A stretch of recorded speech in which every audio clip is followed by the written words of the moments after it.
David Schwarz just confirmed large financial institutions coming to the XRP ledger, but probably not for the reason you were thinking. In this video, I want to talk about something very important to understand, and that's what makes the XRP ledger different from almost every other blockchain out there. This is something that I think a lot of people have a hard time truly grasping, especially with so many different cryptocurrencies out there. What makes XRP so special? In this video, I want to show you David Schwarz talking about this exact thing, because it's really going to open your eyes to how XRP was created properly since day one. We're also going to talk about the XRP price chart at the end of the video, so make sure to stick around for that. Like always, your support means so much to this channel. Thank you to everyone who takes the time to like these videos and subscribe to the channel. These two simple things really do help me out so much. Also, if you ever need a place to buy some XRP, make sure to check out my favorite exchange Uphold down in the description of this video. That said, let's jump right into it, and I hope you guys enjoy the content. So as I talked about in the intro of the video, we're going to be showing a clip of David Schwarz that is relatively brand new and not a lot of people have seen, talking about how the XRP ledger is different from almost every other blockchain out there. Now, David Schwarz has one of the patents from the very early 1990s on blockchain technology and distributed ledger systems. He's also one of the first creators of the XRP ledger, as well as a very critical and early person in the creation of Bitcoin. So this is someone who knows blockchain better than pretty much anyone else out there. And I know a lot of people already know it, but the main reason I bring this up before showing the video is because it's always so important for us to take a step back and listen to the experts talk about these technologies. Yes, as an enthusiast, I love to have my own theories for how the XRP ledger is going to incorporate into mainstream finance, but it's always so important for me to take a step back and say, okay, wait, what does David Schwarz see in terms of how this industry has evolved since the very early days? Now, recently I came across this interview, and I think it's so fascinating because it really breaks down how he thinks this industry is evolving, and really how he sees the XRP ledger differentiating itself from every other blockchain out there. So many people come to me and they say, hey, what do you think of this blockchain? This blockchain is supposed to be used for this. This blockchain is supposed to be used for that. And it's always so important to understand how financial institutions and large players coming into the industry, how they see the industry. Because it's one thing for me to create a new blockchain and say, hey, this is what the blockchain does. This is what you're going to use it for. But it's a whole nother thing to actually get a financial institution to use that blockchain for the reasons you think they should be using it. I've talked about a lot on the channel how Ripple has always had a huge advantage here, because Ripple didn't go to these financial institutions and say, hey, you have to use the XRP ledger on day one. No, what Ripple said is, hey, let us build you some really good centralized software to build some of your payment problems or fix some of your payment problems. And then when you're ready, why don't you try out this new thing we have? It's called XRP, and this can allow you to settle value instantaneously. Take those payments you're doing that are pretty simple messaging and take that to the next level with not only the messaging component, but the settlement component as well. This takes a pure old normal payment to an actual movement of value and final settlement. Now, Ripple has been working with these financial institutions since the very early days because they didn't force them to adopt what they weren't ready to adopt yet. Ripple said, let us understand your problems. Let us understand what you need. Let us figure out how we build you the best product possible to solve your biggest problems. These are some things that not a lot of people have really focused on. They think, okay, if we just build a good blockchain, everyone will come and use it. Well, David Schwarz is going to break down some very, very big misconceptions that I think a lot of the industry has really gotten wrong. Listen up to this, and then we're going to break down everything he says here, because he says quite a lot of very important things that I think have glossed over a lot of people's heads. How much volume of Swiss volume do you think that the XRP will get on board in the next 5 years? So there's a multi-trillion-dollar market in hedging commodities price shock. There's an enormous market where people have to get paid for commodities before or after they have to provide those commodities, and they want to protect themselves against fluctuation.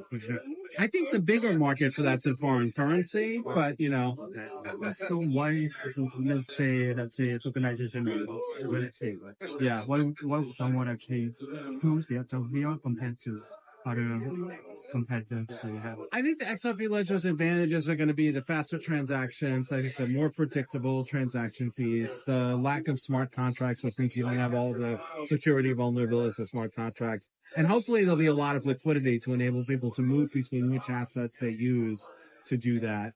But I think for many of those use cases where most of what's happening is off ledger, it almost doesn't matter that much what ledger it happens on. So it's going to be interesting to see what the actual competitive drivers are. Okay.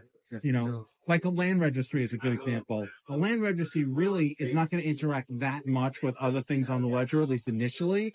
So it almost doesn't matter what ledger it's on from the point of view of the That registry. makes sense. Yeah. And so I don't know what are going to be the drivers. I'm hoping that low cost, predictable transactions and then not having the need to develop and manage and maintain smart Security, contracts, okay. better wallet integration. Yeah. The history of predictable, but it's hard to say because again, it's going to very small things are going to make a difference.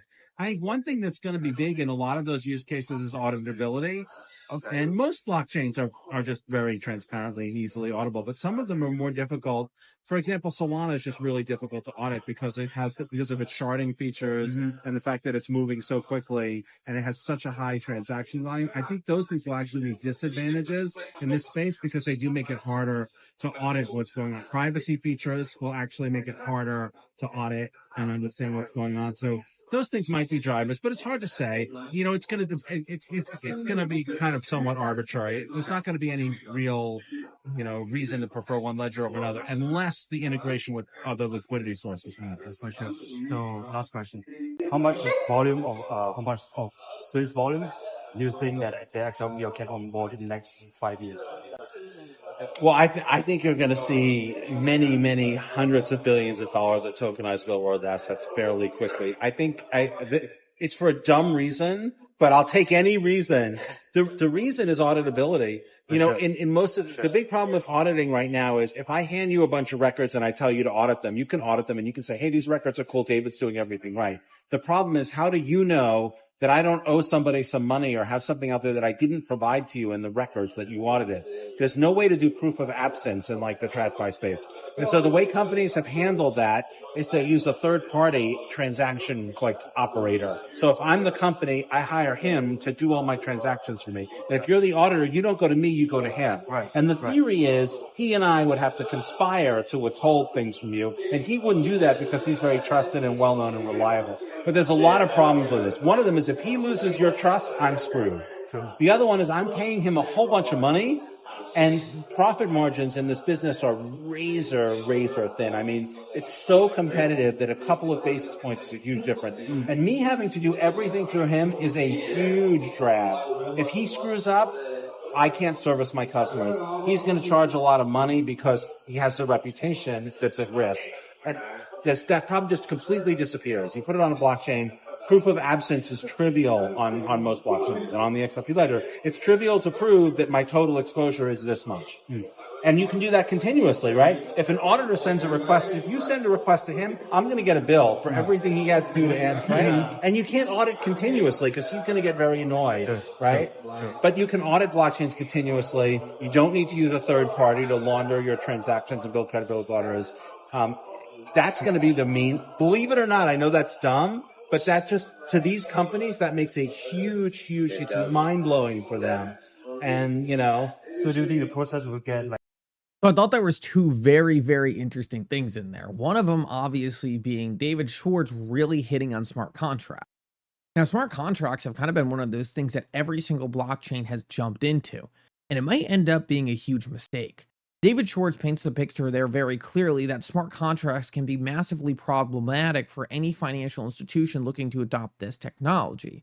And that's because they don't want to have to be constantly maintaining a smart contract that could instantaneously blow up everything they're doing. Smart contracts are very, very vulnerable to hacks and vulnerable to failures. Imagine starting out a company, having all this money, having all this investment dollar from different clients, and having a smart contract hack blow that up. The XRP ledger does stuff very differently. It incorporates all the native features into layer 1, ensures that any feature on the XRP ledger is as secure as the underlying protocol itself. This is a very powerful statement. The Ethereum blockchain might be very secure, but you could have smart contracts on the Ethereum blockchain that are very, very vulnerable. And it's super hard to tell the difference of what you're actually interacting with and what could potentially get you into the trouble. The other very interesting thing here is what he talks about with auditability. This is something that I had never thought about, but something that's going to make a huge, huge difference. Audits and compliance is one of the biggest hurdles and one of the biggest things that slows down any financial institution. And what Ripple is building is essentially a way of moving value, like David Schwarz said, that is instantaneously auditable and makes it so there's a clear transaction history. That is exactly what happened, right? There's no hiding it. There's no reporting after the fact. There's no gathering the data and then putting it over here and then making sure other people's data reflect your data. The movement of data is the same as the movement of value. This is something that he clearly jumps on and said is going to be a very big deal in terms of converting these people to blockchain technology. It's like not only do you get the speed benefit, not only do you get the transparency, but you also get actually more regulatory compliant in the process. This is going to be a really big deal for a lot of financial institutions. And if Ripple can deliver a more compliant solution, people might literally have no choice but to abandon things like Swift, because the last thing they ever want to do is get stuck out of compliance.